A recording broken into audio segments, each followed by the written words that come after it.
आज के रविवारीय गिरजा आराधना में आप सबों का स्वागत है। और इस समय आज के पवित्र आराधना को आरंभ करने से पहले हम एक विशेष गीत सुनेंगे और यह गीत हमारे कोयर दलों की अगुवाई में होगी।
मंडली उठे। इस समय हम आह्वान वचन पढ़ेंगे। आह्वान वचन भजन संहिता भजन संख्या 34 पद 1 और 2। भजन संहिता भजन संख्या 34 पद 1 और 2।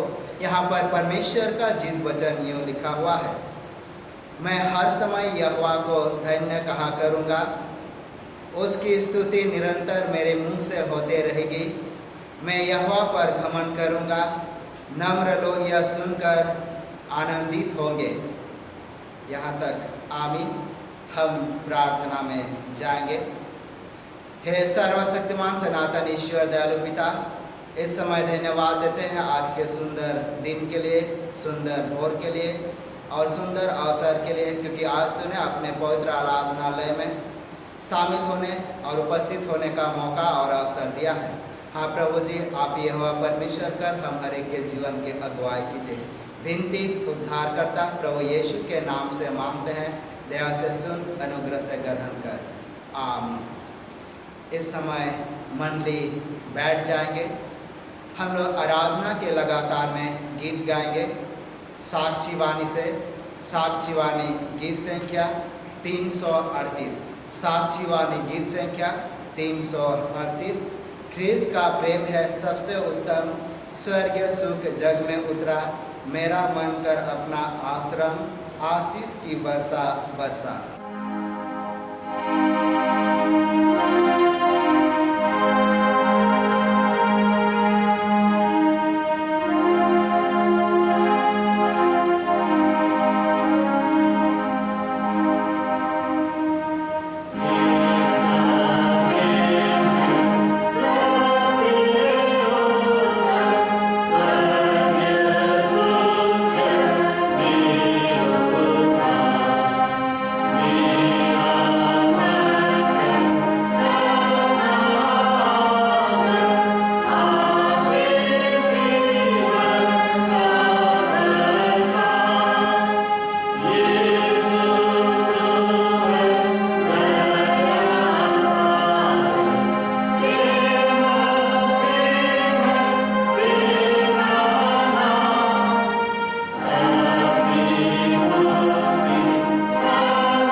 मंडली उठे।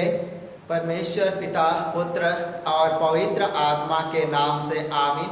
हमारी सहायता ईश्वर के नाम से जिसने स्वर्ग और पृथ्वी को सिरजा।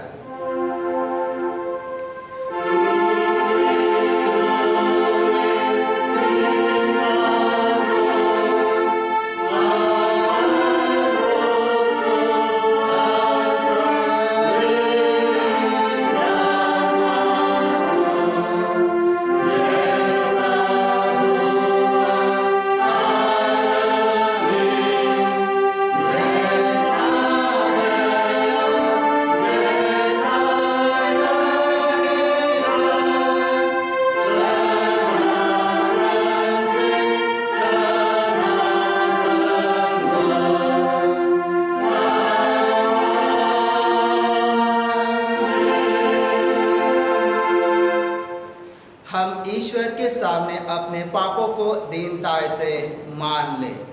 हे सर्वशक्तिमान ईश्वर दयालु पिता, हम दीनता से अपने सब पाप और अपराधों को तेरे सम्मुख मान लेते हैं। तू अपने प्रिय पुत्र हमारे प्रभु यीशु ख्रीस्ट के कारण हम पर दया दृष्टि कर और हमारे सब पापों को क्षमा कर। आमीन।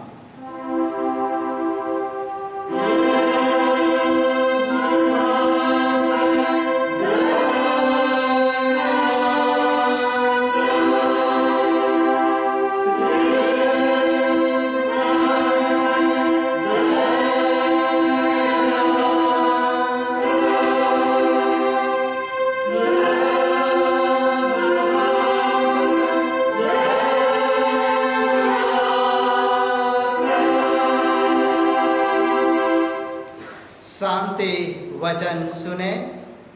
क्योंकि सबों ने पाप किया है और ईश्वर की प्रशंसा के योग्य नहीं होते, पर उसके अनुग्रह से उस उद्धार के द्वारा जो ख्रिस्ट से है संत में धर्मी ठहराया जाते हैं। रोमी 3:23-24। आमीन।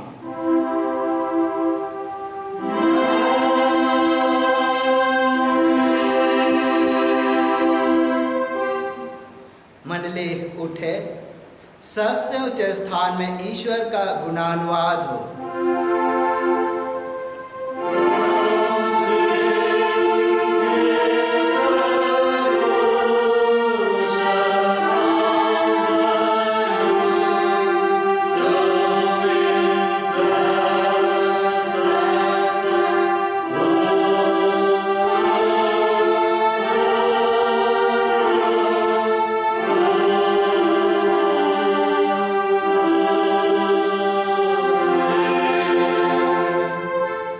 प्रभु आप सबों के संग होए।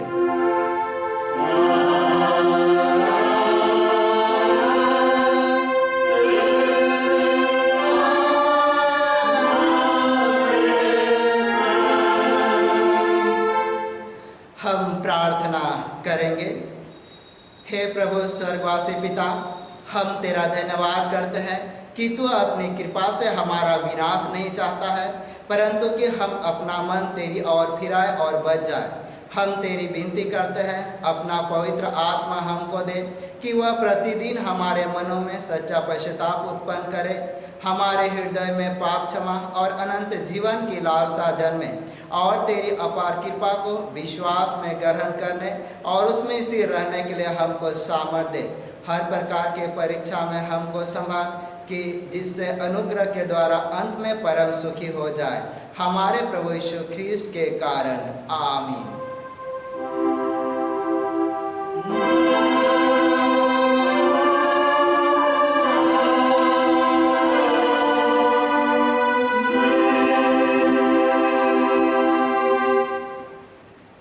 इस समय पहला पाठ वचन पढ़ेंगे।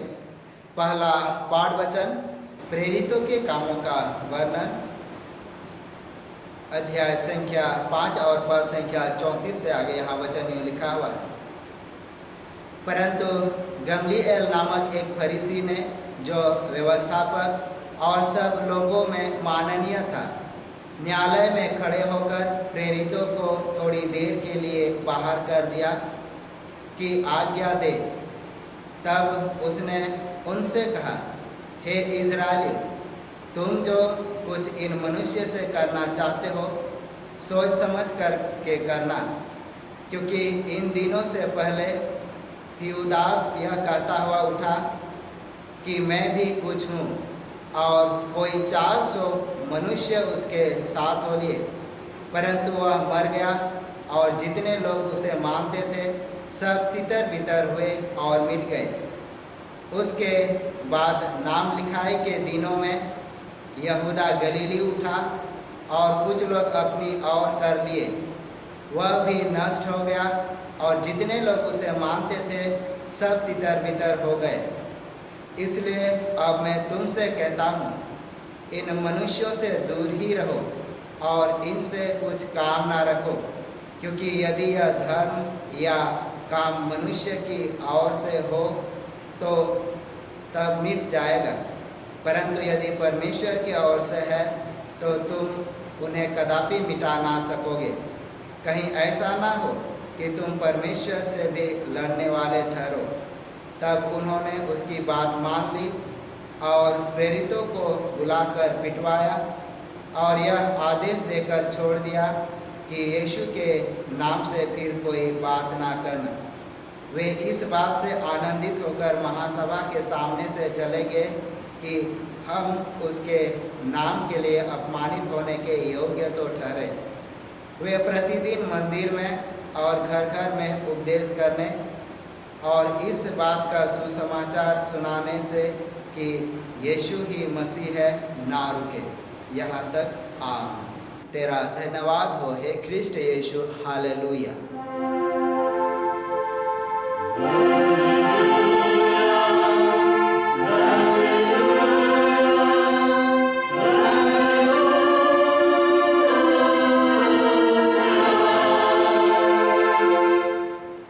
अब हम समस्त ख्रिस्टानी कलीसिया के संग मिलकर अपना महापवित्र विश्वास वचन मान लेकर यों कहे, मैं विश्वास करता हूँ परमेश्वर पिता पर, जो स्वर्ग और पृथ्वी का सर्वशक्तिमान सृजनहार है, और उसके इकलौते पुत्र अपने प्रभु यीशु ख्रीस्त पर, जो पवित्र आत्मा से गर्भ में आया, कुंवारी मरियम से उत्पन्न हुआ, पंतुस पिलातुस के आज्ञा से दुख उठाया, क्रूस पर चढ़ाया गया, मर गया और गड़ा गया, पाताल में उतरा, तीसरे दिन मृतकों में से जी उठा, स्वर्ग पर चढ़ गया और परमेश्वर सर्वशक्तिमान पिता के दाहिने हाथ बैठा है, जहाँ से वह जीवितों और मृतों का विचार करने को फिर आएगा।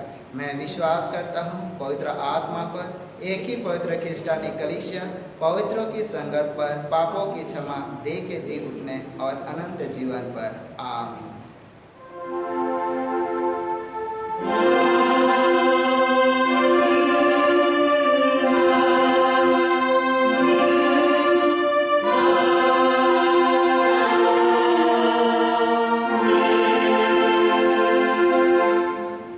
मंडली बैठे आराधना के लगातार में दूसरी गीत गाएंगे।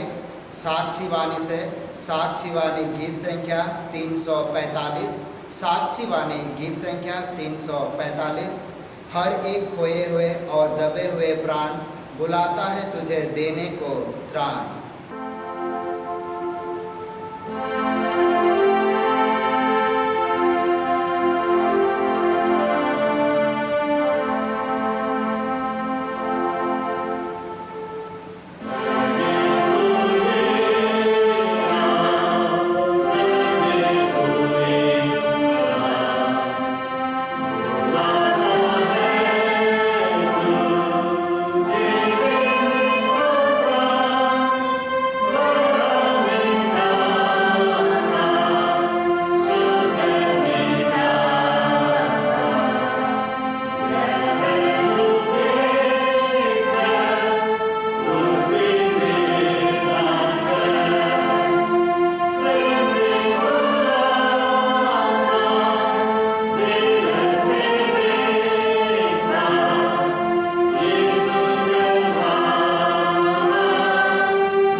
उठे। तुम्हें हमारे पिता ईश्वर और प्रभु यीशु ख्रिस्ट की ओर से अनुग्रह और शांति मिले, आमीन। आइए इस घड़ी हम प्रार्थना करेंगे। हे त्रिएक परमेश्वर, पिता, पुत्र और पवित्र आत्मा, तुझे हृदय से धन्यवाद देते हैं क्योंकि तूने अब तक भला चंगा और अपने पवित्र अगुवाई में हमारे जीवन को सुरक्षित रखा है। और धन्यवाद देते हैं आज के इस सुंदर पवित्र विश्राम वर्ग के दिन में तूने अपने आराधनालय में उपस्थित होकर वचन के द्वारा आत्मिक भूख और प्यास को मिटाने के निमित्त तूने यह सुंदर अवसर दिया है। हाँ, इस समय जो कुछ भी वचन बोया जाएगा उसके माध्यम से हम तेरी स्तुति, महिमा और धन्यवाद करने पाओ। इस समय प्रभु सारी प्रार्थना को तेरे हाथ में सौंप देते हैं। विनती उद्धार करता प्रभु यीशु के नाम से मांगते हैं, दया से सुन, अनुग्रह से ग्रहण कर, आमीन।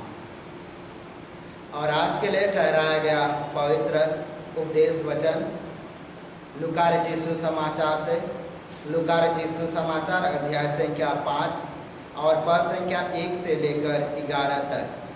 लूका रचित सुसमाचार अध्याय संख्या 5 और पद संख्या 1 से लेकर 11। आइए हम इसे एक बार पढ़ लें।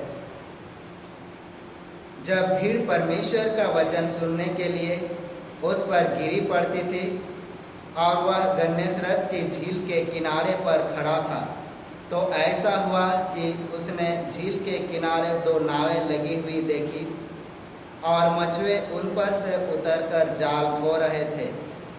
उन नावों में से एक पर, जो शमौन की थी, चढ़कर उसने उससे विनती की कि किनारे से थोड़ा हटा ले चलो। तब वह बैठकर लोगों को नाव पर से उपदेश देने लगा। जब वह बातें कर चुका तो शमौन से कहा, गहरे में ले चल और मछलियां पकड़ने के लिए अपने जाल डालो। शमौन ने उसको उत्तर दिया, हे स्वामी, हमने सारी रात मेहनत की और कुछ ना पकड़ा, तो भी तेरे कहने से जाल डालूंगा। जब उन्होंने ऐसा किया तो बहुत सी मछलियां घेर लाए और उनके जाल फटने लगे। इस पर उन्होंने अपने साथियों को जो दूसरी नाव पर थे संकेत किया कि आकर हमारी सहायता करें, और उन्होंने आकर दोनों नावें यहाँ तक भर ली कि वे डूबने लगी।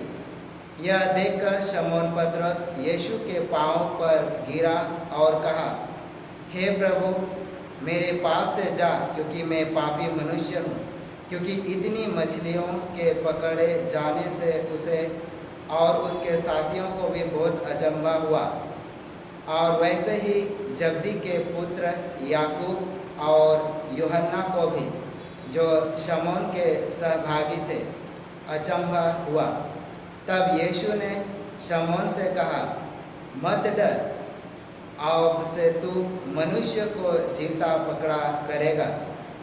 और वे नावों को किनारे पर ले आए और सब कुछ छोड़कर उसके पीछे हो लिए। यहाँ तक, आमीन। इस समय पूरी मंडली बैठ जाएंगे। मसीह यीशु में विश्वासियों, सचमुच में हमारे जीवन और हमारा परिवार और हमारा घराना, हमारी कलीसिया, दिन प्रतिदिन वो सोचता है कि हम निरंतर आगे बढ़ें। और ये हमारे जीवन के लिए एक चुनौती है। हर एक परिवार के लिए, हर एक घराने के लिए एक चुनौती है कि वो अपना परिवार का भरण पोषण कैसे करे, वो अपने परिवार का लालन पालन कैसे करे, वो अपने परिवार के हर एक ज़रूरतों को कैसे पूरा करे। और इसीलिए ये दैनिक कार्य के द्वारा ही संभव है। और इसीलिए आजकल हम देखते हैं कि आजकल की दुनिया वो बिल्कुल अलग है, क्योंकि लोग नौकरी करते हैं, लोग व्यवसाय करते हैं, या तो अन्य साधन से इनकम का जो जरिया है उसको अपनाते हैं। और इसीलिए जब हम पुराने नियम के साथ साथ जब नया नियम में आगे बढ़ेंगे और पवित्र वचन को जब पढ़ेंगे, ये बिल्कुल ऐसे परिस्थिति नहीं थी। ना ही इस प्रकार पक्का मकान था और ना ही इस प्रकार यातायात का साधन था।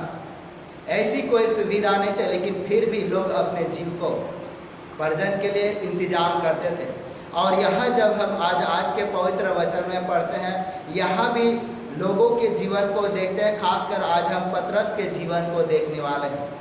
और पतरस का जो जीवन है वो देखते हैं कि वो हमेशा रोज़ की तरह वो मछली पकड़ता है और मछली पकड़कर अपने परिवार का भरण पोषण करता है, अपने परिवार का पालन पोषण करता है। और यहाँ जो मुख्य केंद्र बिंदु है, यहाँ प्रथम चेले यानी पतरस को बुलाया जाना।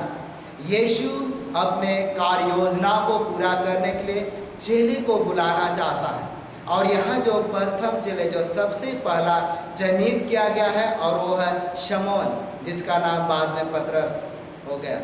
और इसीलिए जब यहाँ इस वचन को पढ़ते हैं और वचन में जब हम पढ़ेंगे और इस वचन को समझने का प्रयास करेंगे, जो हम लोग 5:1 में पढ़ेंगे, तो ये वचन यूँ कहता है, जब भीड़ परमेश्वर का वचन सुनने के लिए उस पर गिरी पड़ती थी और वह गन्नेसरत की झील के किनारे पर खड़ा था, तो ऐसा हुआ कि उसने झील के किनारे 2 नावें लगी हुई देखी और मछुए उन पर से उतरकर जाल धो रहे थे।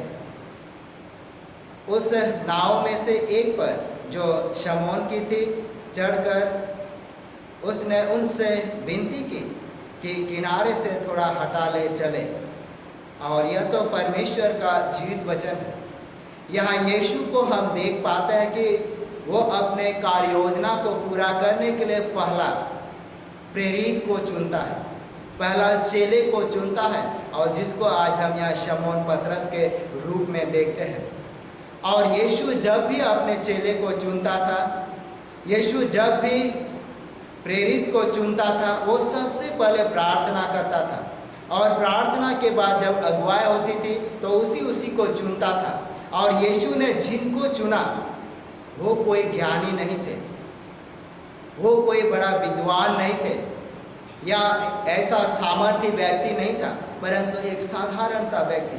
जहाँ पर जब हम पतरस के जीवन को देखते हैं कि पतरस एक साधारण सा मछुआ था, एक मछुआरा था, और वो मछली पकड़ता था और मछली पकड़ता था और अपने परिवार का पालन पोषण करता था। रात भर वो झील में मेहनत करता था, जाल लगाकर मछली को पकड़ता था, और उस मछली को बेचकर जो इनकम होता था, जो आमदनी होती थी, जो पैसा कमाता था, उससे अपने परिवार का पालन पोषण करता था। परंतु यहाँ आज के जो घटना, आज के जो पवित्र वचन लूका रचित सुसमाचार अध्याय संख्या 5 और पद संख्या 1 से लेकर 11 तक में जब हम पढ़े, यहाँ समझ पाए कि यीशु उपदेश देने के लिए पतरस के नाव का उपयोग करता है और उसे कहता कि किनारे से थोड़ा आगे बढ़ाकर झील के ओर ले चल। और वो वहाँ से उपदेश देने लगा। और उपदेश देने के बाद हम वचन में देखेंगे कि यीशु ने पतरस को आदेश दिया कि नाव को गहरे जल की ओर ले चल और वहाँ पर जाल फेंक। परंतु यहाँ पर जो हम लोग पतरस के उत्तर को देखते हैं, क्योंकि उन्होंने कहा, यहाँ पर जिसको हम लोग 5:5 में पढ़ेंगे, लूका रचित सुसमाचार अध्याय संख्या 5 और पद संख्या 5, यहाँ वचन कहता है, शमौन ने उसको उत्तर दिया, हे स्वामी, हमने सारी रात मेहनत की और कुछ ना पकड़ा, तो भी तेरे कहने से जाल डालूंगा। इस वचन में हम देख पाएंगे और हम समझ सकते हैं कि पतरस रात भर झील में मेहनत किया, रात भर मछली पकड़ने के लिए उन्होंने काम किया, परंतु एक भी मछली नहीं पकड़ पाया था और वो खाली हाथ था। और हो सकता हम सोच सकते हैं कि वो निराश भी था। निराश इसलिए था क्योंकि उसके जाल में मछली नहीं फंसे, और इसके कारण से वो सोच रहा था कि अब मैं क्या बेचूं ताकि अपने परिवार के लिए कुछ धन कमा सकूं। और इसीलिए यहाँ जो वचन है, निराशा में आशा, क्योंकि यहाँ जो वचन है, यहाँ पतरस उत्तर देता है कि हमने सारी रात मेहनत किया और कुछ मछली ना पकड़ा, पर तो भी तेरे कहने से जाल डालूंगा। क्योंकि ये सुबह सुबह का समय है, क्योंकि रात भर पतरस ने मेहनत किया मछली नहीं पकड़ पाए। परंतु सुबह सुबह का समय है और ये जो गलील झील या तो गन्नेसरत के झील में मछली पकड़ने वाला हर एक मछुए जानते थे कि भोर के समय मछली पकड़ना नामुमकिन है। परंतु जब यहाँ यीशु ने उसे आदेश दिया तो पतरस ने उस आदेश को स्वीकार किया और वो जाल डालने लग गया। यीशु के आज्ञा को उन्होंने माना और उन्होंने अपना जाल फिर से बिछाना शुरू कर दिया। और जब उन्होंने जाल बिछाना शुरू किया और जब यीशु ने आदेश किया कि अब जाल को उठाओ, तब जब वो उठाता है कि इतनी सारे मछलियाँ फंस जाता है कि वो उनको उठा नहीं पा रहा है, वो उनको टान कर नहीं ला पा रहा है, क्योंकि उनके जो जाल है वो फटने लगे। इसलिए फटने लगे क्योंकि बहुत सारे मछलियाँ फंस चुके थे, जिसको अगर हम पढ़ेंगे तो पढ़ सकते हैं अध्याय संख्या 5 और पद संख्या 6 में। लूका रचित सुसमाचार अध्याय संख्या 5 और पद संख्या 6 यहाँ वचन में कहता है, जब उन्होंने ऐसा किया तो बहुत से मछलियाँ घेर लाए और उनके जाल फटने लगे। इस पर उन्होंने अपने साथियों को जो दूसरी नाव पर थे संकेत किया कि आकर हमारी सहायता करें, और उन्होंने आकर दोनों नावें यहाँ तक भर ली कि वे डूबने लगी। और ये एक आश्चर्य कर्म है, ये अद्भुत सा बात है। रात भर मेहनत करने के बावजूद कोई मछली नहीं मिले, परंतु जब यीशु ने कहा यहाँ जाल डालो, और जब उन्होंने मछली पकड़ा तो इतना पकड़ा कि जाल फटने लगे। साथ ही साथ जब जाल से नाव पर मछलियों को चढ़ाया गया तब नाव भी डूबने लगे। और इसलिए हम सोच सकते हैं कि अद्भुत परिवर्तन, निराशा से एक आशा की और जीवन, और अद्भुत परिवर्तन को देखते हैं। और यही अद्भुत परिवर्तन को देखते हुए यहाँ पर पतरस यीशु के पाँव पर गिर जाता है, यीशु के पाँव पर पड़ जाता है और उन्होंने स्वीकार किया कि वास्तव में मैं एक पापी मनुष्य हूँ, क्योंकि जब रात भर एक दिन नहीं मछली पकड़ पाए, अब जब यीशु मेरे नाव पर चढ़ा तो इतनी सारे मछलियाँ कैसे लगी, ये ज़रूरत से ज़्यादा, और जिसके कारण से उन्होंने आश्चर्य किया, जिसको अगर हम लोग पढ़ेंगे तो पढ़ सकते हैं लूका रचित सुसमाचार अध्याय संख्या 5 और पद संख्या 8 से लेकर आगे। यहाँ पर वचन यूँ कहता है, यह देखकर शमौन पतरस यीशु के पाँव पर गिरा और कहा, हे प्रभु मेरे पास से जा, क्योंकि मैं पापी मनुष्य हूँ। और वो निवेदन करने लगा कि मेरे पास से चले जा, क्योंकि मैं पापी मनुष्य हूँ। और ये उन्होंने इसलिए कहा क्योंकि जो व्यवस्था के शिक्षक थे, जो अगुवे थे, वे पापी लोग से संपर्क नहीं रखते थे। ये इसलिए नहीं कि वो घबरा गया, परंतु इसलिए ये जान गया था कि ये पवित्र जन है, परमेश्वर के द्वारा भेजा गया योजना के तहत है। और इसलिए पतरस इनसे अनजान नहीं था, परंतु यहाँ पर यीशु ने उनके कार्य को और आगे बढ़ाया, जिसको अगर हम वचन में पढ़ेंगे तो पढ़ सकते हैं लूका रचित सुसमाचार अध्याय संख्या 5 और पद संख्या 10 से लेकर आगे। यहाँ पर वचन कहता है दूसरी खंड में, तब यीशु ने शमौन से कहा, मत डर, अब से तू मनुष्य को जीवता पकड़ा करेगा। और यह तो परमेश्वर का वचन है।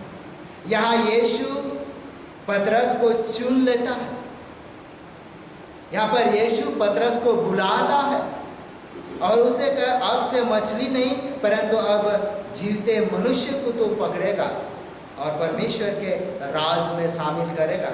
और जब उन्होंने ऐसा कहा तो उन्होंने अपने सारे कामों को छोड़कर वो यीशु के पीछे हो गए। और इसलिए ये बुलाहट है, क्योंकि परमेश्वर प्रभु यीशु के जरिए हमें बुलाना चाहता है, अपने कार्य योजना में शामिल करना चाहता है। अगर हम निराशा का जीवन जी रहे तो यीशु हमें एक भविष्य आशा दे रहा है, हमारे जीवन को परिवर्तन करना चाहता है और आशीषित करना चाहता है। जिस प्रकार यहाँ पतरस के जीवन को देखते हैं कि लबालब आशीष से भरता है, क्योंकि उसके पास एक भी मछली नहीं थे, परंतु अब एक नाव थे, इतनी सारी मछलियाँ। और इसीलिए जब हम पतरस के जीवन में जब बात करेंगे, क्योंकि यीशु मसीह के चेले में पतरस एक महत्वपूर्ण भूमिका निभाता है, और वे हमेशा यीशु मसीह के साथ रहता है और अपने चेले के ग्रुप में से थोड़ा एजेड यानी वैसा के टाइप का था और जिससे उसको ज़्यादा सम्मान भी मिलता था। और दूसरी बात यह है कि इनको पहले बुलाया गया और इसीलिए फिर भी पतरस कभी कभी डगमगाता है, परंतु फिर भी यीशु उसे संभालता है, क्योंकि पतरस पहले से यीशु को जानता था, क्योंकि यीशु ने पहले ही पतरस के सास को चंगा किया था, जिसको हम पढ़ेंगे तो पढ़ सकते हैं लूका सुसमाचार अध्याय संख्या 4 और पद संख्या 38 से लेकर 39 तक। यहाँ जब वचन में पढ़ेंगे तो यहाँ भी बिल्कुल इन्हीं बातों को पाए। यहाँ वचन में लिखता है, वह आराधनालय में से उठकर शमौन के घर में गया। शमौन की सास को ज्वर चढ़ा हुआ था और उन्होंने उसके लिए उससे विनती की। उसने उसके निकट खड़े होकर ज्वर को डांटा और ज्वर उतर गया और वह तुरंत उठकर उसकी सेवा टहल करने लगी। और यह तो परमेश्वर का जीवित वचन है। और इसलिए जब हम आगे जब पढ़ते हुए जाएंगे, क्योंकि शमौन पतरस को एक जिम्मेदारी दिया गया, क्योंकि हम इसके विषय में बहुत जगह वचन में पाएंगे, परंतु हम जो मुख्य केंद्र बिंदु है उस बुलाहट के विषय में, क्योंकि यहाँ केवल बुलाया ही नहीं, क्योंकि साथ ही साथ अगर हम लोग वचन में पढ़ेंगे पतरस ऐसा भी परीक्षा में पड़ा था कि उन्होंने यीशु का इनकार किया था, परंतु उन्होंने पश्चाताप किया और फिर से अपने काम में लग गया। और इसके साथ साथ जब भी वो परीक्षा में पड़ा तब तक वो हमेशा कभी कभी सोचता है कि वो दूर हो जाए, परंतु फिर भी उन्होंने उसके नज़दीक रहकर काम किया। क्योंकि अगर हम देखते कि जिम्मेदारी, क्योंकि पतरस को यीशु के द्वारा जिम्मेदारी मिली, जिसको हम लोग यूहन्ना रचित सुसमाचार अध्याय संख्या 21 और पद संख्या 15 से लेकर 17। यूहन्ना रचित सुसमाचार अध्याय संख्या 21 और पद संख्या 15 से लेकर आगे 17 तक। जब यहाँ वचन पढ़ेंगे तो इस वचन में हम साफ साफ तौर पर देख पाएंगे कि यीशु पतरस को अपने लोगों की देखभाल करने, अपने लोगों के झुंड की रक्षा करने और जवाबदेही के लिए वो बार उसे चुनता है। अगर जिसको हम यहाँ कुछ पद तक पढ़ेंगे तो हम यहाँ वचन में यूँ पढ़ेंगे। यहाँ वचन यूँ कहता है, यूहन्ना रचित सुसमाचार 21 का 15 और 16, यहाँ वचन में लिखा हो, भोजन करने के बाद यीशु ने शमौन पतरस से कहा, हे शमौन यूहन्ना के पुत्र, क्या तू इनसे बढ़कर मुझसे प्रेम रखता है? उसने उससे कहा, हाँ प्रभु, तू तो जानता है कि मैं तुझसे प्रीति रखता हूँ। उसने उससे कहा, मेरे मेमने को चरा। फिर उसने दूसरी बार उससे कहा, हे शमौन यूहन्ना के पुत्र, क्या तू मुझसे प्रेम रखता है?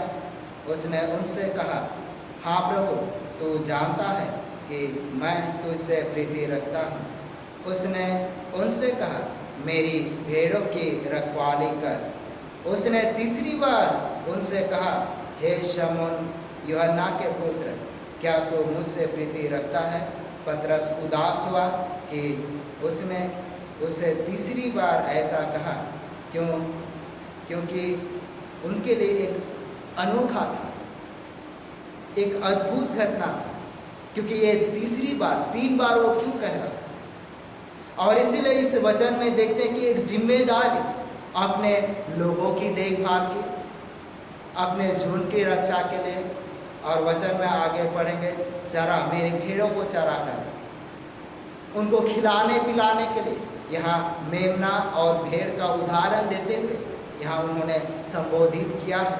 और इसलिए पतरस के सिर पर एक जिम्मेदारी थी कि प्रभु यीशु क्या, परंतु फिर भी जब हम देखते हैं कि वो जब परीक्षा में पढ़ता है तो कभी कभी वो सोचता है कि क्यों ना फिर से हम मछली पकड़ने के कामों में वापस चले जाए, जिसको हम पढ़ेंगे तो पढ़ सकते हैं यूहन्ना रचित सुसमाचार अध्याय संख्या 21 और पद संख्या 1 से लेकर आगे 8 तक। यहाँ पर भी वचन में पढ़ेंगे तो यहाँ देखेंगे कि शमौन पतरस जो है अपने चेले के ग्रुप से कहता कि मैं मछली पकड़ने जा रहा हूँ, परंतु यहाँ भी यीशु आता है और यीशु उन्हें बिल्कुल सेम घटना के द्वारा वो आशीषित करता है, जिसको अगर हम पढ़ेंगे तो 3 से लेकर आगे पढ़ेंगे।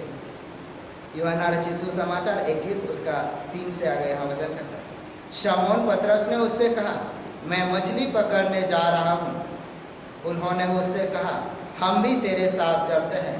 अतः वे निकलकर नाव पर चढ़े, परंतु उस रात कुछ ना पकड़ा। भोर होते ही यीशु किनारे पर आ खड़ा हुआ, तो भी चेलों ने नहीं पहचाना कि यह यीशु है। और यहाँ बिल्कुल ऐसी घटना ही है। अगर इन वचन को आगे पढ़ते हुए जाएंगे तो बिल्कुल जो लूका रचित सुसमाचार अध्याय संख्या 5 1 से लेकर 11 तक में जो वचन पढ़ा गया, ये बिल्कुल वैसा ही है, परंतु फर्क है जो लूका रचित सुसमाचार अध्याय संख्या 5 1 से लेकर 11 तक में जो पतरस का बुलाहट था, यीशु साक्षात रूप से आते हैं। और ये जो यूहन्ना रचित सुसमाचार अध्याय संख्या 11, और ये हम जी उठने के बाद की घटनाओं को देखते हैं, यानी पुनरुत्थान की घटना के बाद को हम देखते हैं। और इसलिए यहाँ पर बुलाहट की बातों को देखते हैं। साथ ही साथ यीशु ने अपने चेले को, अपने अनुयायी को शिक्षा भी दिया।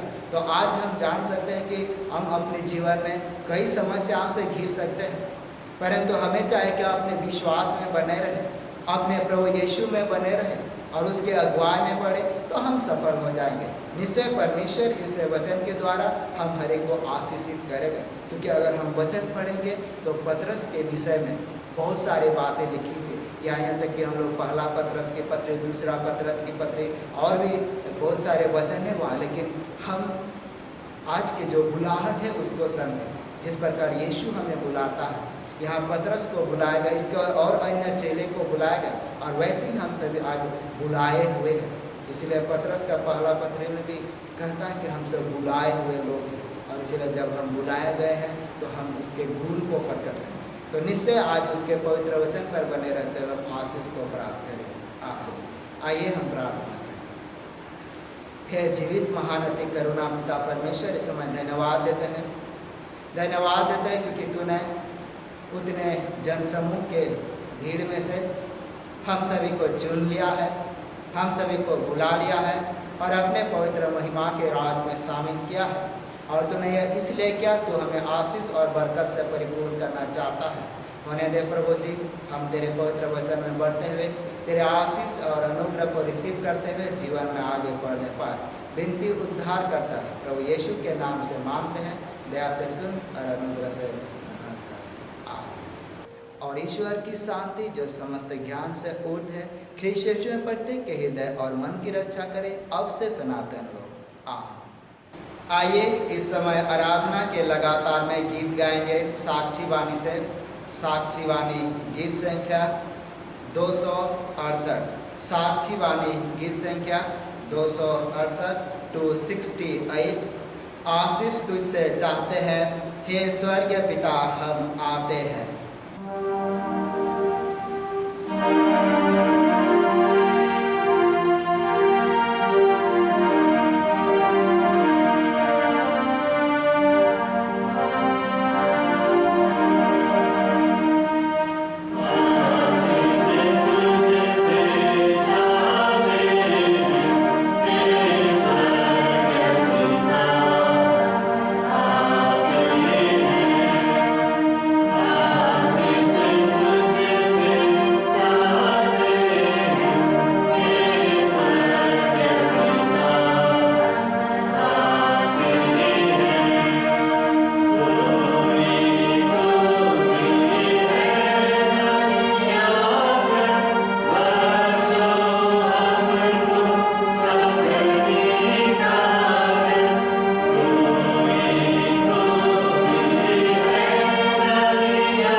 और जो कुछ मुझ में है उसके पवित्र नाम को धन्य कह।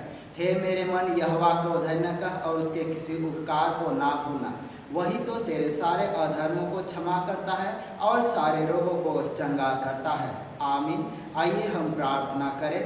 हे सर्वशक्तिमान ईश्वर दयालु पिता, इस समय हृदय से धन्यवाद देते हैं क्योंकि तू हमारे साथ रहा, हमारे जीवन की अगुवाई किया। और इस समय धन्यवाद देते हैं पिता परमेश्वर, प्रत्येक धन्यवाद या अभिलाषी मन को तेरे हाथ में सौंप देते हैं। हाँ पिता परमेश्वर, तू प्रत्येक के साथ होकर प्रत्येक के जीवन की अगुवाई कीजिए। धन्यवाद का विषय है क्योंकि तूने अब तक भला चंगा और स्वस्थ जीवन दिया है। धन्यवाद का विषय है क्योंकि तूने जीवितों के बीच में बनाए रखा है और हर एक प्रकार की समस्या और परेशानी से तूने छुटकारा दिया है। इस समय प्रभु सारी प्रार्थना को तेरे हाथ में सौंप देते हैं। विनती उद्धार करता प्रभु यीशु के नाम से मांगते हैं, दया से सुन, अनुग्रह से ग्रहण कर। आमीन।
करेंगे।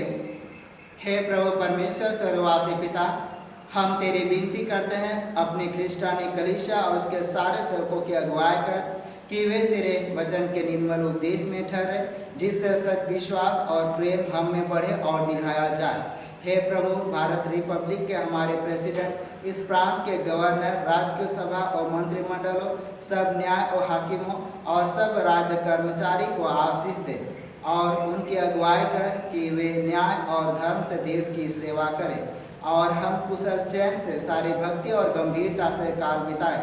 हमारे कलीसियाई, सेंट्रल काउंसिल, डायोसिस काउंसिल और कलीसिया की अन्य मंडली सभाओं को आशीष दे कि वे इस मंडली को तेरे पवित्र इच्छा के अनुसार चलाएं। जगत की लूथरन कलीसिया और देश विदेश के हमारे सभी ख्रिस्ट विश्वासी मित्र को आशीष दे कि हम ख्रिस्तीय प्रेम और सहयोग में आगे बढ़े और जगत में तेरी साक्षी के लिए अधिक सामर्थ पाए।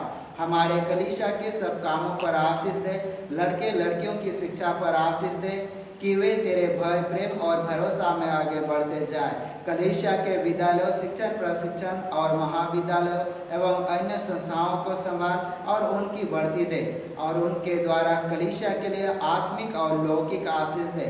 खेती बाड़ी और हर एक काम उद्यम को सफल कर, जिससे हर कोई सुविवेक से तेरे आगे चले और अपनी जीविका पाए। अपनी कृपा से उन सभी पर दृष्टि कर जो कंगालपन, रोग और नाना प्रकार के सकेती और दुख में है, उनको शांति दे। और इस समय उन सारे लाचार, कंगाल और रोग में पड़े हुए व्यक्ति को भी तेरे हाथ में सौंप देते हैं। यीशु के सामर्थ्य नाम में उनको छू और चंगाई दे और तू उनके साथ होकर जीवन में आगे बढ़ना चाहता है। हाँ प्रभु जी, साथ ही साथ हमारे जितने प्रियजन हैं तो उसके साथ होकर उनके जीवन की अगुवाई कर। साथ ही हमारे कलीसिया के सब भाई बहनों की रक्षा कर जो दूसरे देश में चले गए, वह सब जोखिम और परीक्षा में विश्वासी ठहरे। हम उनके लिए भी तेरी विनती करते हैं जो मंडली से निकाले गए वह उलट हुए हैं, उन पर दया कर कि वे सच्चे पश्चाताप से तेरी ओर फिरे। सब मनुष्य का त्राणी ठहर और उन पर जो अंधियार में बैठे हैं मुक्ति का उजाला प्रकाश कर। हमको अपश्चातापी मृत्यु से बचा और अंत में अपने प्रिय पुत्र हमारे प्रभु यीशु ख्रिस्ट के द्वारा स्वर्ग राज में ग्रहण कर। आमीन। हम प्रभु की प्रार्थना से प्रार्थना करेंगे। हे हमारे पिता, तू जो स्वर्ग में है, तेरा नाम पवित्र किया जाए, तेरा राज आए, तेरी इच्छा जैसे स्वर्ग में से पृथ्वी पर भी हो। हमारे प्रतिदिन की रोटी आज हमको दे और हमारे अपराधों को क्षमा कर जैसे हमने अपने अपराधों को क्षमा करते हैं, और हमको परीक्षा में मत डाल परंतु बुराई से छुड़ा, क्योंकि राज और ताकत और महात्म सदा तेरी है। आमीन। अब